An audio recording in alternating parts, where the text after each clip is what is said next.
Hello, hello, welcome, welcome. Welcome, welcome. Hey there. Hello, Daniel. Welcome, Holostine. Hey, Leslie, welcome. Stacy NC Grant. Alicia's here. Yes, yes, yes, yes. Welcome, everybody. Hello, Vida. Hey, hey now. Welcome. Kiwi Kim. Yay. Hi, everybody. Welcome. Hey, sis. Right back at ya. Who's that? Jen. Welcome, Jen. Awesome. Thank you for the info. I'm excited. Ooh, I'm excited for you. I can't wait to hear your feedback. Welcome, welcome, welcome. I'm staying up again with pleasure. I am happy to serve, and I hope that this scope will be of value to you, my darling. I am, hey Dawn, welcome. I am so glad that you are here. Good to see you. Good to see you, Kim. Dawn is here, Talisha's here, Dr. Lambie's here. Listen, it's a party, y'all. It is a party. Greg is here too. Forget it. Forget it. The party can begin.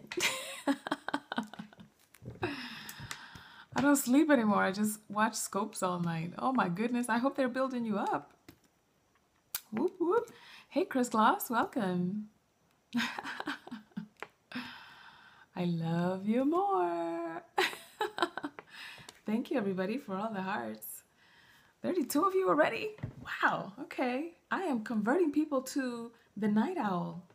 If you weren't already, right? How many of you were already night owls? Type of 1 if you're already a night owl. And I just happen to catch you. And I just happen to swim in the same stream you swim. Yes. Hello, Shaki. Oh, okay. So we're family. We're family. Awesome. Night owl, but now with purpose. Ah, good one. Yes. Good one, good one, good one. You're tired? Okay, well, I'm going to keep this brief because I have friends to tend to, and I have a kick-ass document and talk to prepare. But you guys, I'm wondering, it's only 9 o'clock on the West Coast. This is true. If it was midnight, you'd be asleep. Okay. How many of you are new? Type, if you are family, type VIP. If you're new to me, type mastery. Let's do that on the chat. If you're new to me, type VIP, mastery. And if you are family, type VIP. So I know how far to go.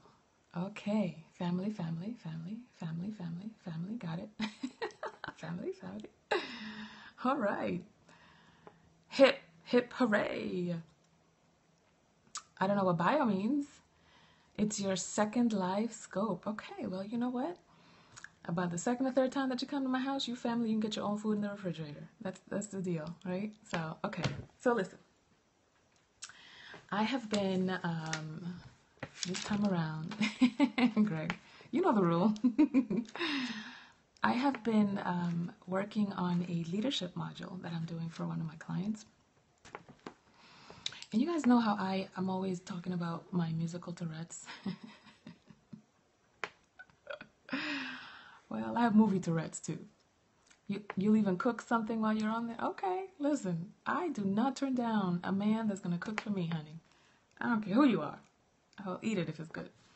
Okay, so I have been, so I insert a lot of music and a lot of movies inside of my teaching, especially with my corporate clients, because typically when I'm delivering some of the stuff that we've talked about in these scopes that you guys resonate so much with, there's a certain aspect of the population who, you know, you need to put the vitamins in with like some juice or something so that they could digest it. You know what I mean? So I have been working on a leadership module that's about taking a stand when it's unpopular. Taking a stand when it's unpopular. And speaking your mind when it's impolite. And the best movie scene that I came up with for that one was, how many of you know The American President? It came out in the 90s, I think the 90s, or maybe like right at the cusp of 2000 or something like that. It was with Michael Douglas. And Michael Douglas played the American president. You remember, Holstein? Okay, cool. Yes, and Annette Bening, correct. Absolutely. Okay. So I'm one of these people that will pull up song lyrics, but I'll also pull up movie lyrics. Don't judge me. And so I wanted to show you guys a clip that I'm using for this particular module that I'm training on, but the audio on my laptop is wonky and you can't hear it unless you use the headset. So, hola, ¿cómo estás, little E? Welcome. So, so I can't play it for you, but suffice it to say that it's the scene when he realizes, when he's with his team, okay, in the Oval Office. He's with his team in the Oval Office. They have to take a stand for a particular piece of legislation that they're very committed to passing in order for him to ensure that he has a shot at re-election. But in order to do that, I'm just giving you the context, okay? I'm giving you the context so that you hear about, so that you understand why this is an unpopular confrontation. In order to do that, to secure this bill, he's going to have to shoot down the bill that his partner, his girlfriend, played by Annette Bening, has been fighting for so hard. And it means something to her, and it is important, and it's valid. But his bill is politically expedient. It's not morally expedient. And it doesn't even necessarily guarantee that he'll win the re-election. He's just playing chess with it. So he's on the Oval Office with his team, and they're saying, look, you've lost this person, you've lost that person, you've lost this person, you've lost that person. You're 3 votes down. 3 votes down. If you know the numerology and you know symbology of numbers, that's a hint. Just like Keenan Ivory and Raven says, message. Okay. So the junior associate, the junior person on the team, played by little old Michael J. Fox, bless his heart. He's the new one, right? He's the one that's like, you know, just shut up, Junior. You know what I mean? Like, just pay attention and listen when the big folk talking, right? But he's upset because he is calling bullshit. So he tells Martin, what's his name? The Estevez's brothers, Martin Sheen. Martin Sheen plays like his chief of staff, and he's telling him, look, this is what's happening, whatever. And then when Michael J. Fox interjects, he's like, hey, calm down. This is the president you're talking about. The president doesn't answer to you. And Michael J. Fox says, yes, he does. I'm an American citizen. Hey now, Jason. Hey now. And he says to the president,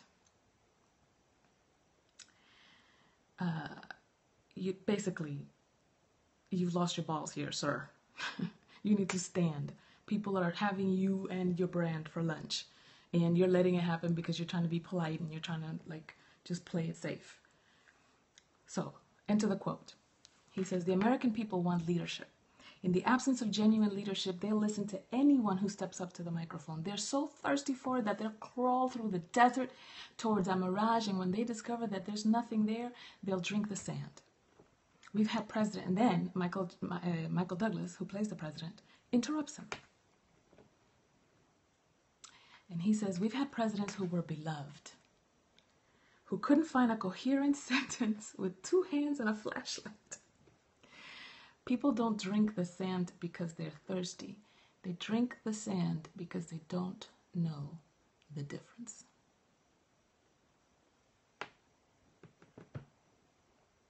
People don't drink the sand because they're thirsty. They drink the sand because they don't know the difference.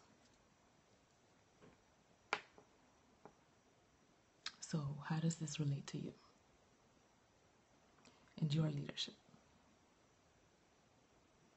who you're being in your life and in your business. In your market, in your industry, there may be a lot of shenanigans going on. Maybe you're a coach and somebody who just slapped up a website together and decided to holler at some distinctions and now calls themselves a coach. And now you're like, well, who is this Johnny come lately? Or you're a speaker, or you teach wisdom teachings, and somebody that can do the kumbaya really well is cornering the market.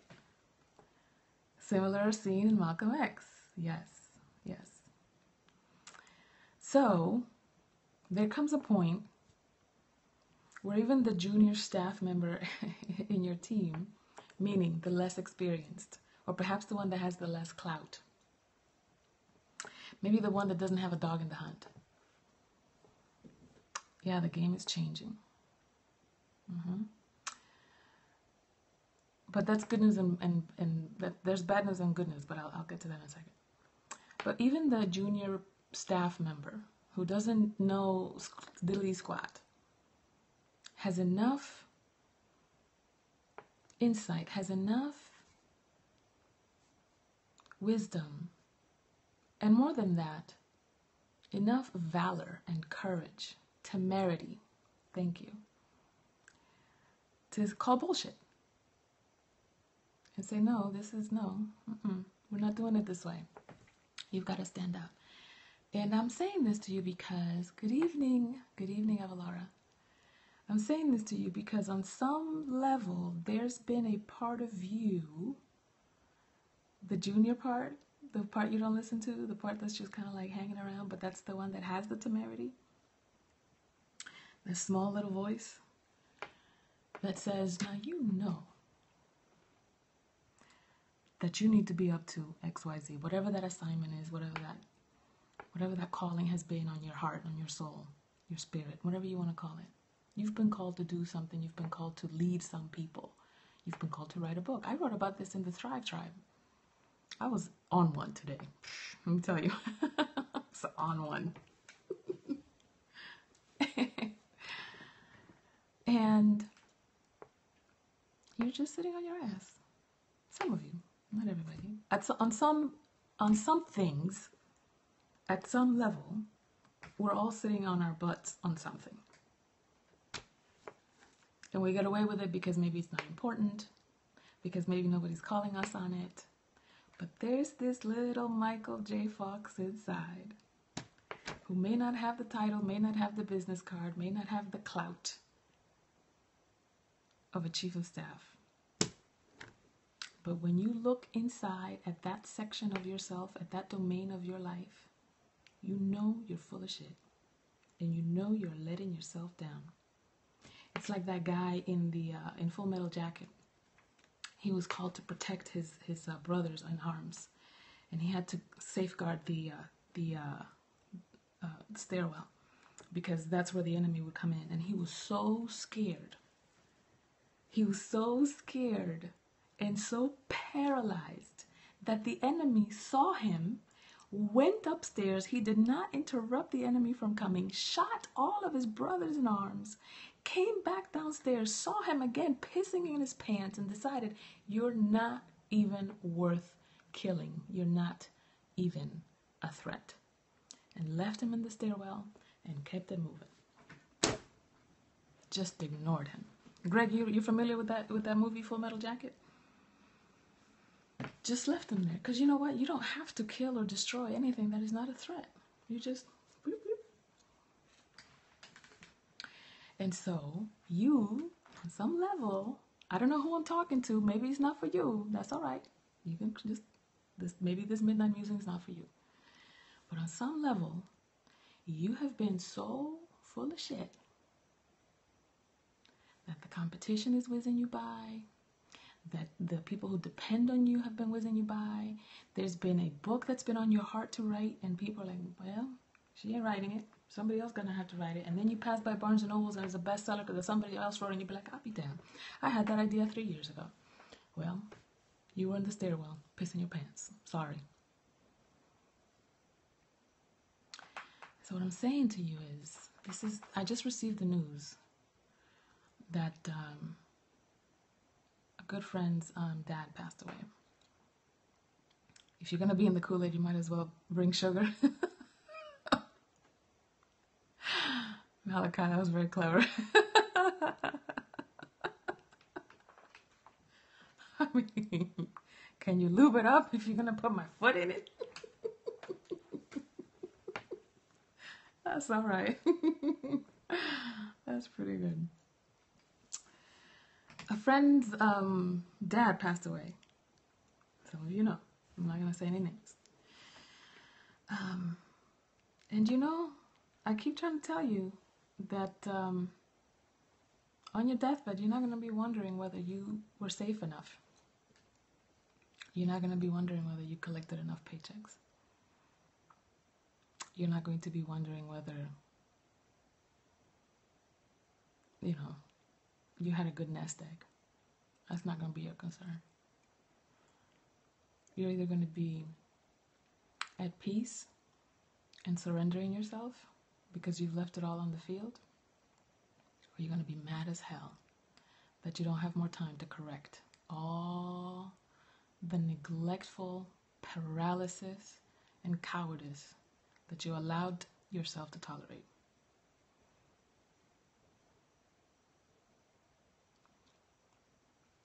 And at some point, you're going to have to elevate your ask. You're going to have to elevate your ask. It's not about asking more, like, give me some more money. I'm not talking about raising your prices. That's, you can't. You can't raise your prices until you raise your leadership. That would be completely incongruent, and there's a reason why you fuck it up every time that you're on a sales call and you're trying to get some money that you know is incongruent with your self-identification. You don't believe it. How are you going to pass it off to somebody else? And it's because, you know, there's this new age of a new wave of people that are saying, charge what you're worth, and, you know, go, and you can live this amazing lifestyle and blah, blah, blah, blah. But nobody talks about rolling up the sleeves and getting the work done. Nobody talks about how your business is one of the most unforgiving, relentless,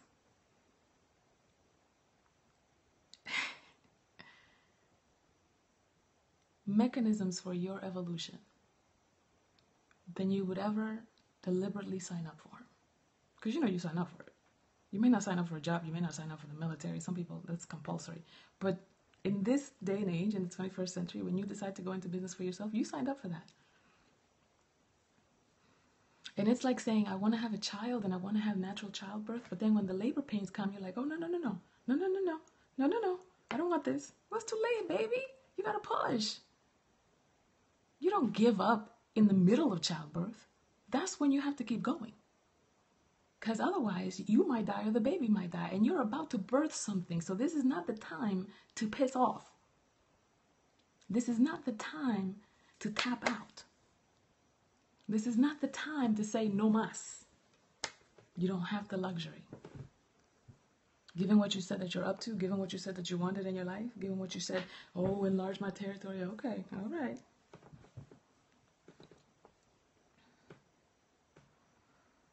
Too far to turn around now. Yes. What's that song? But it's much too late for goodbyes. Tourette's. Malachi says, uh-oh, she's Touretting.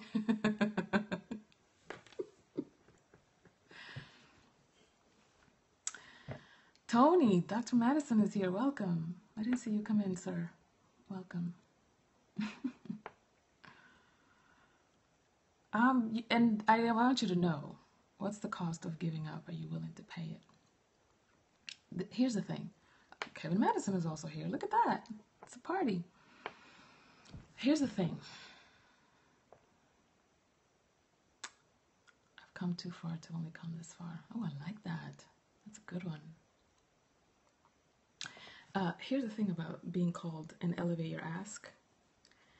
That in order for you to elevate your ask of sponsors, of strategic partners, of your clients, of your family, your girlfriend, your wife, your lover, your friend, your buddy, your whatever, you're going to have to call yourself to a higher level of leadership. And let me say something else about this. Please understand, I'm not telling you that I'm not saying that it's wrong if you choose to bow out. Please hear me. I am not saying that it's wrong to bow out. Headband look is new. Yes. I needed to keep my hair out of my face earlier today. It's not wrong to bow out. If that's your game, that's your game. But the waffling, though, the saying one thing and doing another, the taking in all this information and, oh, this is what I'm going to do, and taking notes and writing plans and filling up journals and and it's like this spiritual, emotional, intellectual constipation because you keep just eating and eating and eating and nothing's coming out. You're not expressing nothing, you're not contributing nothing, or at least not at the level to which you can and to which you've been called. And so anybody who knows your capacity and anybody who knows your potential and anybody who knows your dreams is looking at you like, what the hell, man? What the hell? Not disappointed, just confused.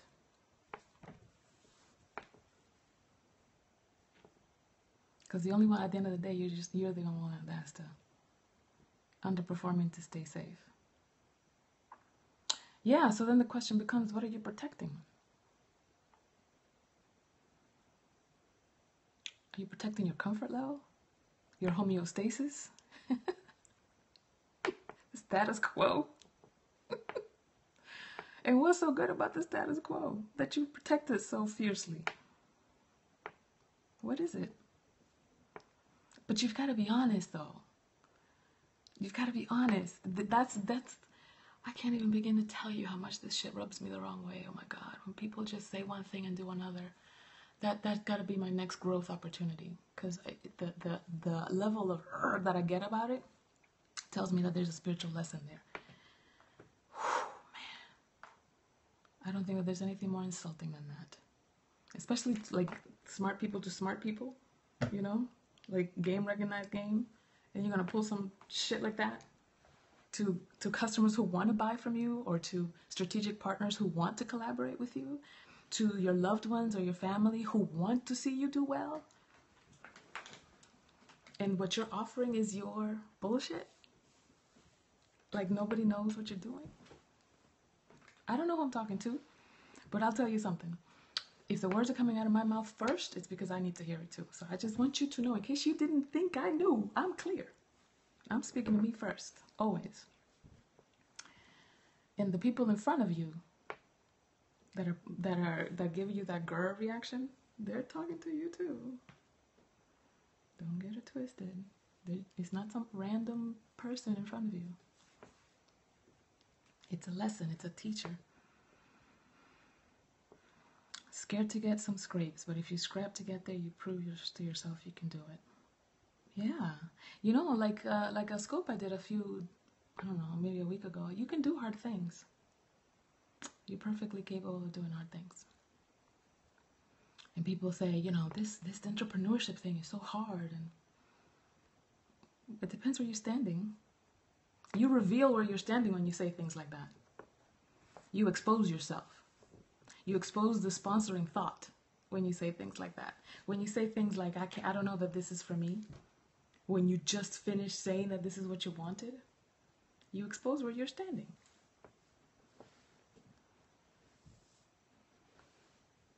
Diamond or the dung? Are you standing as your ego? Are you standing as your limitless self? Some are scared to sweat. You're sweating already. You're sweating from fear. You're sweating from regret. You're sweating from being broke. You're sweating from having no resources, which is really just not being resourceful, but that's another conversation. And you'd be surprised how, that was my next point. You have a greater appreciation when you make it through the hard stuff. You'd be surprised how much taller you stand When you can carry in your body, I did that. When I didn't think I had it in me, when I didn't know who to ask for help, and when I did ask for help, people just made fun of me, or left me, or said they were going to do one thing and did another, left me hanging. I still managed. I still handled it. I, Olivia, Poped it. And Chris Gloss, easier to numb than to face this truth. Again, it depends where you're standing. Because if you're standing in ego and you're standing in your smallness, that makes perfect sense. If you're standing in your Godhead, nothing will keep you from truth. Nothing else is available over there. Nothing else is available over there. That's all you got. So I'm going to challenge you today. Somebody woke up this morning and didn't go to sleep tonight because today was their last day on earth. Or they're going to go to sleep tonight and then they're going to wake up in the morning. You learn a lot about yourself that way and what you're made of. Yes. I was talking about how some of the magic that happens in music is in the space between the notes. It's the tension between the notes. You know that song, I Will Always Love You? When she goes to that crescendo and then there's the silence and then she goes, and I, that 2 nanoseconds right there. Come on now, don't tell me that's not the best part of that song. And it's in that balance, it's in that gap where there's nothing but you and your breath. That's when you find out what you're made of. So when I say elevate your ask, which was the title of this Midnight Scope, I'm not saying ask for more money from your clients. I'm saying do the work, elevate yourself in such a way that asking for more money from your clients is an of course. That makes that's a symptom. It's a result, it's an outcome of something else that's going on internally. Elevate what you ask of yourself. Elevate your do. I love it. Yes, Shaki. Elevate your do. Yes. And here's something else that I'll say to you that has taken me a very long time to learn. And I pray that you receive it in with the love and respect that I've come to hold it. And that is that in this world there are no such thing as liars. There are no such things as liars. So I'm not telling you that because you're incongruent, you're a liar or anything like that. I'm not trying to insult your character or anything like that. If you just stop listening to people's words and just watch, just listen, just watch their behavior. You can entertain conversations, and you can laugh it up, and you can talk, and you can chat, and you can text, and you can Skype, but just watch the behavior. That's all. Just watch the behavior. So when you say something like, "Ooh, I'm ready for my next level," people that are really vested in your interest and that know the laws of the universe, they're not listening. They're watching. That's why sometimes my friends know when I say stuff like when they're saying, "Oh, I'll do blah, blah, blah." And I'm like, I hear you. They know that underneath that it's like, I call bullshit. Let's see what you got. Just so you know, I'm decoding the Monica-isms. Enjoy, Kevin. So, yeah, you don't even have to say it when you're ready. You just do it. That's it. You just do it. And I'm going to ask you to stay focused on what you say is important to you and then follow it up with action. There's no such thing as undemonstrated understanding. There's no such thing as undemonstrated understanding. If you really know something, because I know there's a lot of folks that have read a lot of books and they've gone through a lot of workshops and they've gone to a lot of conferences and there's a lot of things that you quote unquote know. But if I look at your life, well, the things that you can so easily regurgitate, be easily available to the naked eye? Can I see that you read the book based on your life results? Or do I have to go look at your library to see what you got?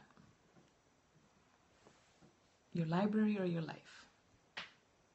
And your life should be your library. So I'm saying that because in the Thrive Tribe, it's a private Facebook group that you're welcome to join, by the way. I got a little worked up this evening because I'm sitting here writing this book and I'm like, I told these people I was going to write this Sacred Commerce book. I put myself in the same freaking situation that I did with On Fire. I spoke out of I just pulled it out and yes, I'm going to finish this, and yes, it's been cooking and it's been kind of percolating inside of me or whatever, but I have not sat down to write the Sacred Commerce book. But I did today because yesterday I said I was going to do it and that I was going to deliver it next week. So I'm sitting here and I'm writing and I'm like, some of my people, hey Boomer, good to see you, my friend. I haven't seen you in a while. Welcome back. Some of my people have been saying that they want to write a book for years. For years. They've been working on it for months and years. And they told me months ago that it was going to be ready 3 months ago. And I'm sitting here and I'm like, shit, I got to write a book. I'm very serious about you can't lead where you won't go and you can't teach what you don't know. I can't be talking all this jazz about to clear something and make it happen if I'm not going to do it. My own bullshit meter won't allow it. Do you know what I mean? Like, it's not even for you. It's for me. I can't. My own bullshit meter won't allow it. So, just get it off your list.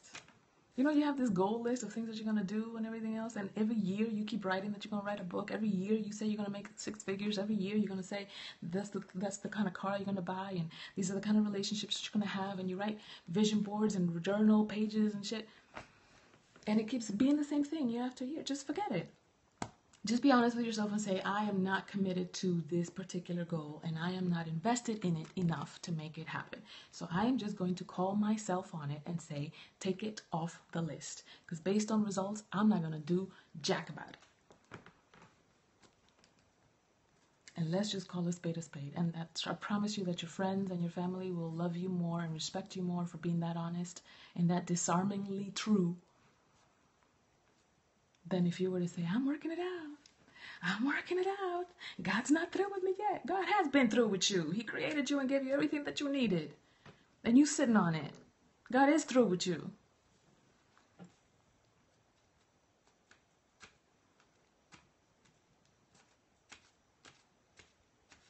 I had to tell that to myself today.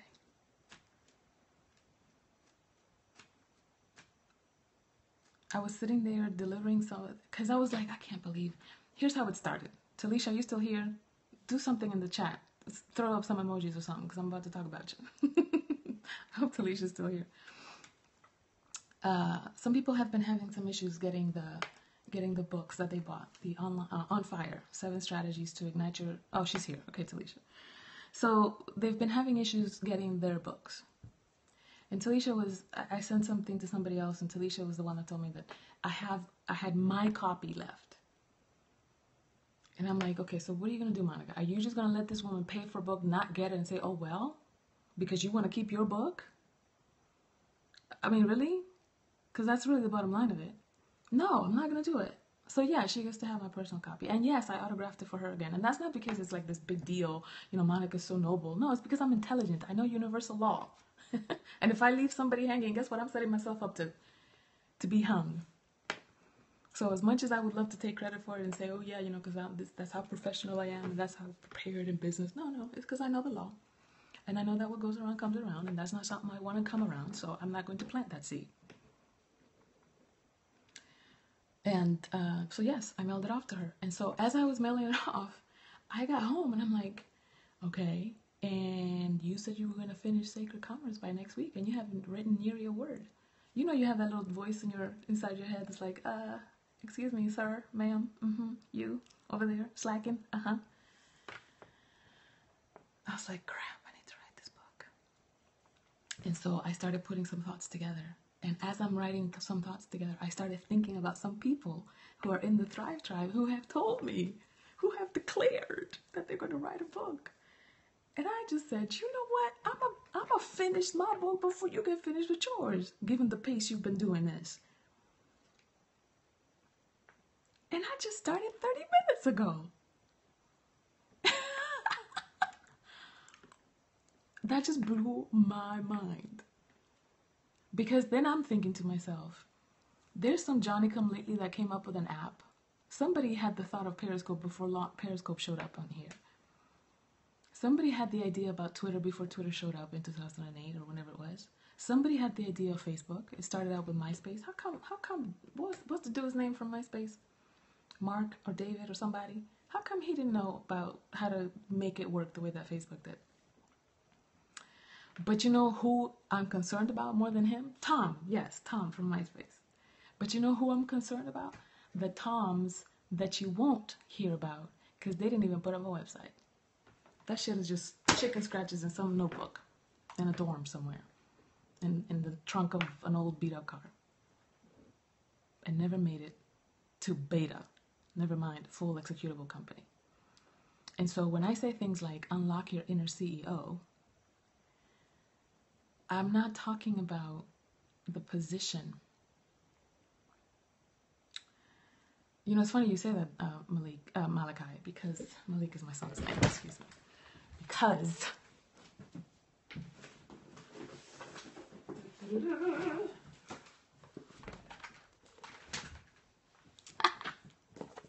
that's my journal. Yeah. You should put the book on Amazon CreateSpace and not deal with shipping. Yeah, we might have to turn it into a Kindle of sorts. Or something like that. Oh, you didn't know? You didn't know that this was my journal? Yes, sir. I was telling some people, it's like, you can't have crappy thoughts in your journal when Wonder Woman's staring at you like, you know, how are we going to save the world today? Can't do it. With her magic lasso and, you know, her bracelets of justice. How are you going to be mediocre? All right. So seriously, Talisha. Okay, I'm done talking about you. I just wanted to use you as an example. So I just want to exhort you. Whatever it is that you've been having in your heart to do, that it's been time. It's just time. It's just time. And it's been your time. And you have been tarrying. You have been loitering in the hallways of your mediocrity. And I'm begging you to get out of there. Because there are people who need you. And there are people that you are meant to serve. And every time that I get one of those notes from clients or from people who heard me, on a talk or whatever, like I did Ivy Prep Academy, and the kids and the mothers were coming and they were like, oh my God, I can't believe you touched me so much. And da-da-da. Imagine if I stayed home and said, I have nothing to say to these people. And what I'm saying to you is, if that's the game that you're up to, okay, be up to that game. And if you are really not up to that game, then don't be. But stop talking like you are. You confuse yourself. And it's one of the reasons why you won't trust yourself to make CEO level decisions. Because somewhere inside you, there's a Michael J. Fox, there's a junior staff member who, every time you talk, he's saying bullshit. You've done this before. You've said you're going to do big things and you sit down. At some point you get to a certain level and you stop.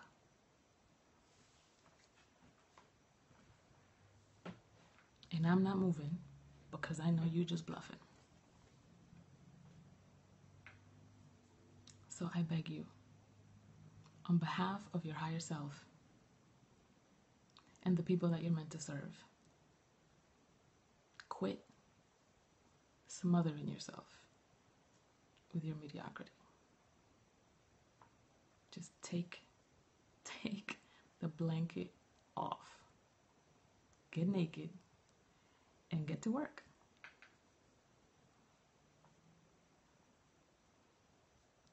That's all.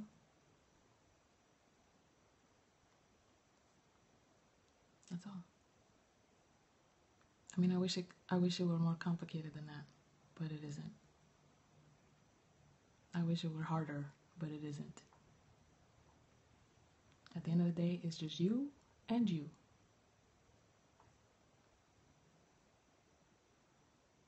So, all right. Well, I have a book to finish. Me and my big mouth. If you have not yet signed up to get a copy of that book, Sacred Commerce, take a screenshot of that. Text Inner CEO to 71441, and I'll make sure that you get a copy of it. Okay? For my Periscope family. And I'm thankful for you.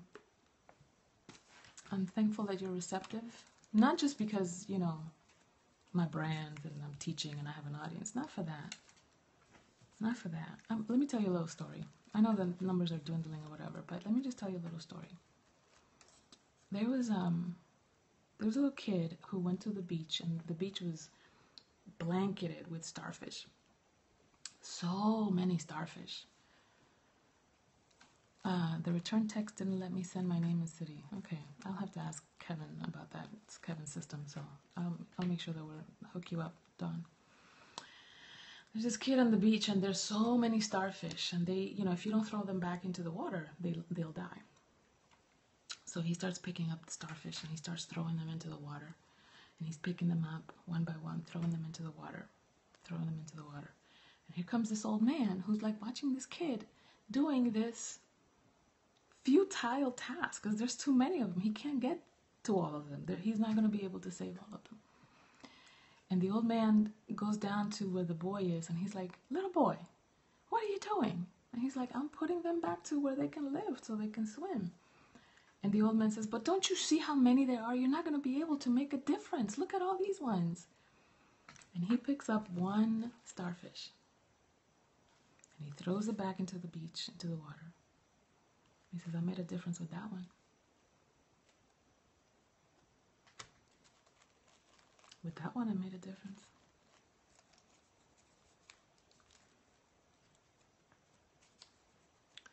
So it is not my intention to bend the ear of the whole world, and neither should that be your aspiration. But there are some starfish beached somewhere who need you to bend down and pick it up and make a difference with that one.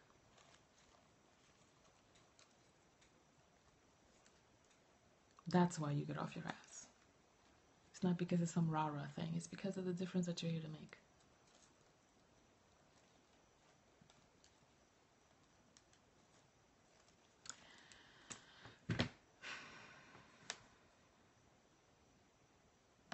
All right, my people. That's all I got for you today. I have to go write. Love you very much, my little starfish. And hopefully I will see you tomorrow morning. Talk to you soon.